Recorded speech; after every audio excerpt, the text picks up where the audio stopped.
ہم بسم اللہ الرحمن الرحیم۔ میرے احباب السلام علیکم۔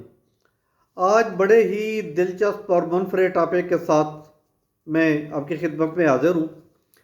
یہ منفرد اور دلچسپ ٹاپک ہے کہ کلاس روم میں استاد کا کلاس روم میں ذکر اذکار کرنا، یا یوں کہہ لیں ٹیچر کی بریکٹ سے باہر نکلتے ہیں کہ ورک پلیس پر، ڈیوٹی کی جگہ پر، ڈیوٹی کے ٹائم میں ذکر اذکار کرنے کی حیثیت کیا ہے۔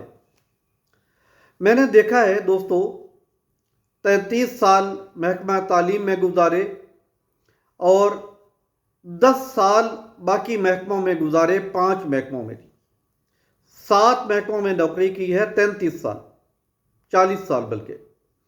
میں نے دیکھا ہے کہ اساتذہ کلاس روم میں، مزدور اپنی جگہ پر، ورکر اپنے دفتر میں ذکر اذکار کرتے ہیں، اچھی بات ہے، لیکن دیکھنا یہ ہے کہ اس کی کہیں آپ ذکر اذکار کرتے ہوئے کسی کی حق تلفی تو نہیں کر رہے۔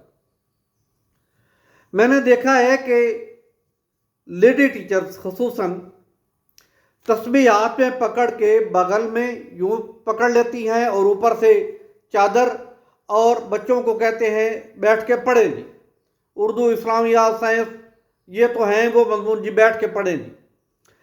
اور جو آدمی ذکر اذکار میں مصروف ہے، ظاہر ہے وہ کم بولنے کی کوشش کرے گا، اپنی توجہ ذکر اذکار پر رکھنے کی کوشش کرے گا۔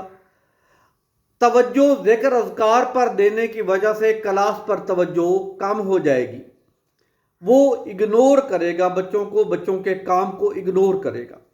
تو گویا فرض کی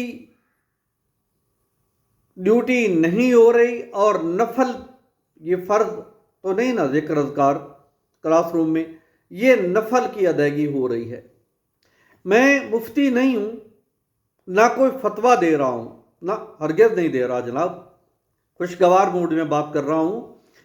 فتویٰ یہ ہے کہ مفتی کہے کہ یہ جائز ہے یا ناجائز ہے، شرعاً جائز ہے یا نہیں ہے، یہ مفتی ہی سے پوچھئے۔ میرا عقیدہ ہے، عقیدہ اور فتویٰ میں یہ فرق ہے کہ فتویٰ دوسرے پر لاگو کرنے کے لیے دیا جاتا ہے، اور عقیدہ اپنی ذات پر لاگو رہتا ہے۔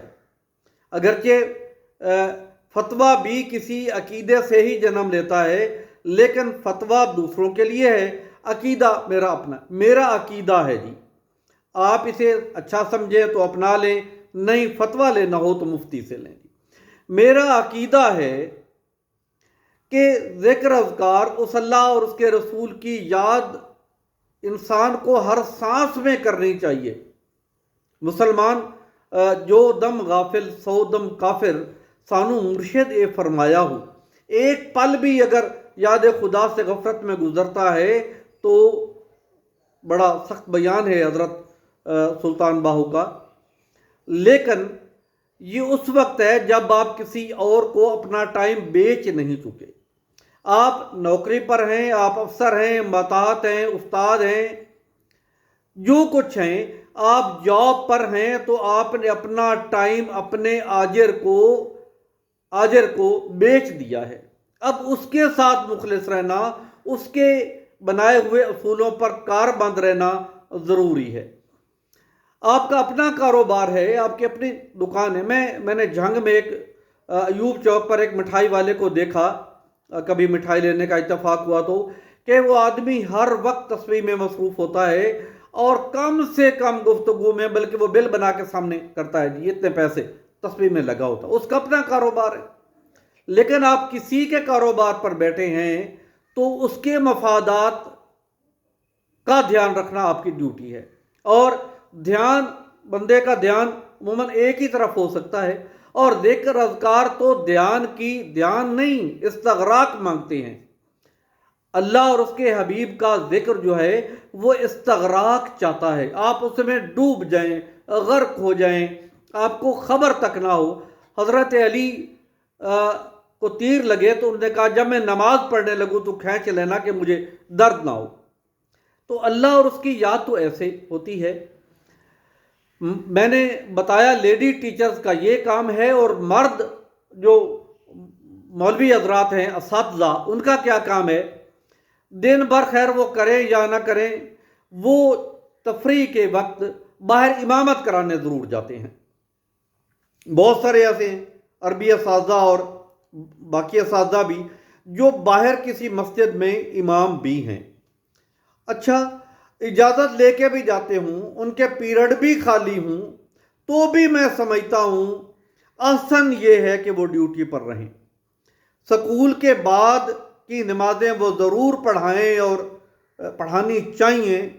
پڑھے لکھے اماموں کی ضرورت ہے، وہ ضرورت میرے اساتذہ ہی پوری کرتے ہیں، لیکن ہوتا یہ ہے کہ جی میرا پیریڈ تفریح کے بعد جی خالی رکھا جائے، اور وہ پیریڈ خالی رکھوانے کے لیے پریشرائز کیا جاتا ہے۔ اچھا، مقامی سطح پہ کام نہ ہو تو میرے استاد محترم جس مسلک سے تعلق رکھتے ہیں، اس مسلک کے اس شہر کے چیف کو ہیڈ ماسٹر کے پاس بھیجا جاتا ہے کہ اس کا پیریڈ یوں ترتیب دیا جائے، چاہے اس کے لیے کچھ اوپر نیچے کرنا پڑے پیریڈ میں۔ اس سے بھی کام نہیں چلتا تو پھر اس مسلک کا چیف جو ہے، وہ جس کو ووٹ دیتے ہیں ایم پی ایم این اے کو، اس کو لایا جاتا ہے۔ تو گویا ظہر کی نماز اور اگلے 2 پیریڈ خالی رکھوانا، یا کچھ دیر کی چھٹی لینا، یہ لازماً ہو جاتا ہے۔ اور پھر کیا ہوتا ہے اگلے سٹیپ میں؟ تفریح کے بعد 2 پیریڈ خالی ہیں، تیسرا آخری ہے، وہ جی فلاں لے لے گا۔ ایسا مجھے نہیں اچھا لگتا۔ آپ کام دونوں نیک ہیں، سکول میں کام کرنا بھی اور امامت اعلیٰ کام ہے، دونوں اعلیٰ ہیں، لیکن آپ ایک وقت میں ایک جو ہے اس پر اللہ کو یہ بچوں کو پڑھانا بھی اللہ کو راضی رکھنے ہی کا ذریعہ ہے۔ یہ وہ کام ہے، جب جنگیں ہوتی تھی تب بھی یہ کام، بچوں کو پڑھانے کا کام، تعلیم و تدریس کا کام جنگ میں بھی بند نہیں کیا گیا، یہ وہ کام ہے۔ جنگ میں نماز تو آپ آدھی آدھی کر کے پڑھ سکتے ہیں، لیکن جنگ میں آپ مدرسہ بند نہیں کر سکتے، اتنا اہم ہے۔ اچھا، صرف اساتذہ ہی نہیں، باقی بھی میں نے دیکھا ہے ہمارے ہاں جنگ کے علاقے میں، اس علاقے میں جنوبی پنجاب میں ایک اصطلاح ہے جی ملتانی مزدور جی۔ بلیو یہ کیا جاتا ہے، کہا یہ جاتا ہے کہ ملتان اور اس کے گرد و نواح کے جو مزدور ہیں وہ ڈیوٹی پر نمازیں زیادہ ادا کرتے ہیں جی۔ خیر، نماز ادا کرنی چاہیے، میں دیکھتا ہوں۔ اچھا میرے بھائی، آپ یا تو خود مزدور ورکر ہیں یا کبھی مزدور ورکر ہائر کرتے ہیں، ایک بات معاہدے میں ضرور طے کر لینی چاہیے کہ نماز کی اجازت ہوگی۔ میں ایک بار پھر کہ آجر اور مزدور دونوں طے کر لیں کہ وقت پر نماز کی اجازت ہوگی۔ کوئی کم از کم پاکستان میں تو اس کی انحراف نہیں ہونا چاہیے، اس کا نماز کا ٹائم ہو جائے ورک پلیس پر، ظہر اور عصر کا ٹائم ہو جاتا ہے، مزدور کو اس کی اجازت ملنی چاہیے۔ اور مزدور پر یہ ضرور فرض ہے کہ وہ کم سے کم وقت میں اپنی ڈیوٹی پر پہنچ جائے، یہ اس کا فرض ہے۔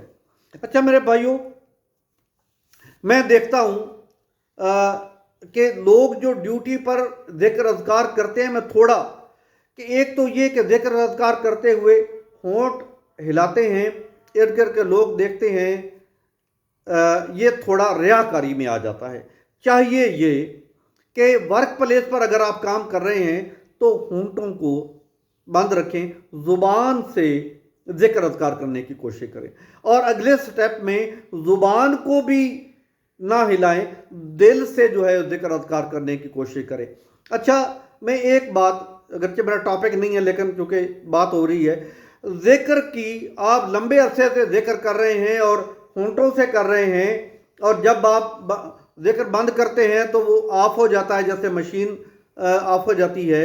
اس کا مطلب یہ ہے کہ آپ کا ذکر ابھی قبولیت کے مرحلے پہ نہیں ہے۔ ہو بھی سکتا ہے جی، میں کوئی فتویٰ نہیں دے رہا، قبولیت کوئی بھی ذکر قبولیت کا مرتبہ تب حاصل کر لیتا ہے، کوئی بھی، آپ کلمہ شریف کا ذکر کر رہے ہیں، جب آپ نہ پڑھ رہے ہوں تو بھی آپ کی زبان ہل رہی ہو، آپ نہیں کر رہے، آپ غیر ارادی طور پہ آپ کی زبان ہل رہی ہے، یہ اس کے قبول ہونے کی ایک نشانی ہے۔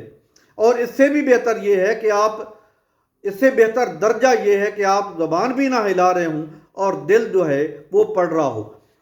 اور ایک صورت یہ بھی آتی ہے دوستو کہ آپ نے ایک ورد کر لیا ہے، آپ اس میں دن رات مصروف رہتے ہیں، کلمہ شریف ہے یا درود پاک ہے، آپ کوئی اور ورد شروع کرتے ہیں یا کوئی چیز یاد کرنا، کوئی شعر یاد کرنا شروع کرتے ہیں، یوں ہی ایک لمحے کے لیے غافل ہوتی ہے آپ کی زبان اسی ورد پر چلی جاتی ہے، اور آپ کو احساس ہوتا اچھا میں تو شعر پڑھ رہا تھا۔ اور اگلی بات یہ ہے ذکر کی، اگر آپ ذکر خلوص سے کرتے ہیں، میرے اللہ کو پسند آ گیا ہے، آپ سوئے ہوئے جب جاگیں گے آپ کی زبان پر، آپ کے دل پر، آپ کے لبوں پر وہ ذکر جاری ہوگا۔ یہ اس وقت ہوگا، میرا ماننا یہ ہے، یہ اس وقت ہوگا جب خشوع و خضوع کے ساتھ آپ اپنے وقت میں، اللہ کے وقت میں ذکر اذکار کریں گے۔ جب آپ کسی کا وقت چرا کر، اسٹوڈنٹ کا، آجر کا، مالک کا وقت چرا کے جب یہ کر رہے ہوں گے تو میرا نہیں خیال کہ اسے مقبولیت ملے۔ وہ چاہے تو رحمان ہے، اس کو بھی قبول کر لے، میں بار بار کہہ رہا ہوں یہ اس کی رحمت ہے، کرم ہے، لیکن ہمیں احتیاط کرنی ہے جو تقاضے ہیں۔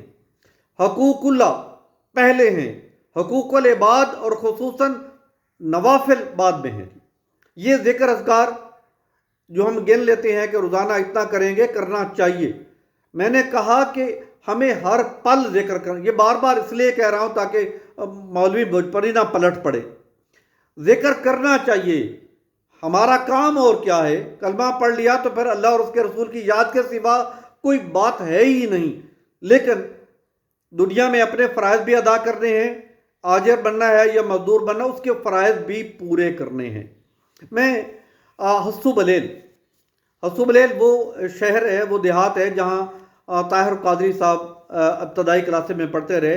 میں 8 سال اس سکول کا پرنسپل رہا، آپ کو تجربہ بتا رہا ہوں۔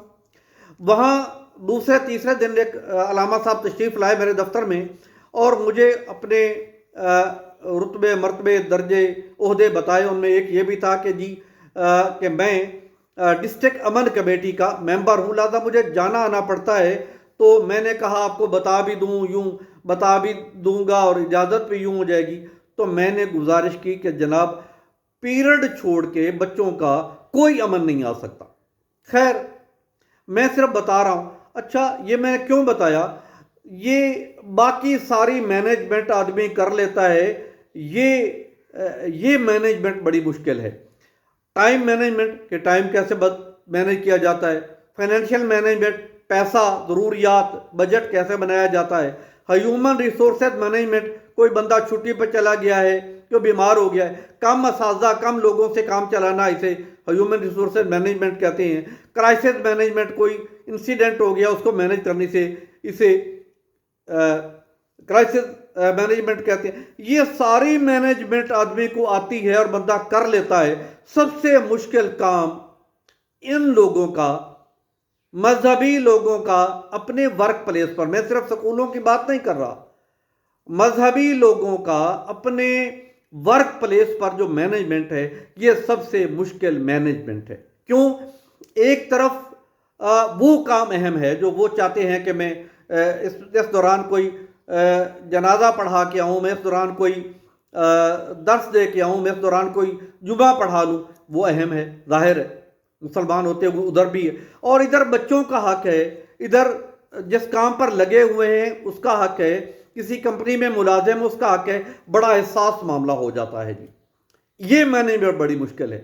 اس کے لیے میرا مشورہ یہ ہے کہ ان کی اخلاقی تربیت کی جائے، اخلاقی تربیت کی جائے۔ وہ یوں کہ جناب یہ فرض ہے، یا تو آپ طے کر لیتے کہ جی آپ کو اتنی چھٹی چاہیے ہوگی، اور دوسرا یہ بھی جو افسران ہیں کہ اس سے روکنا نہیں ہے،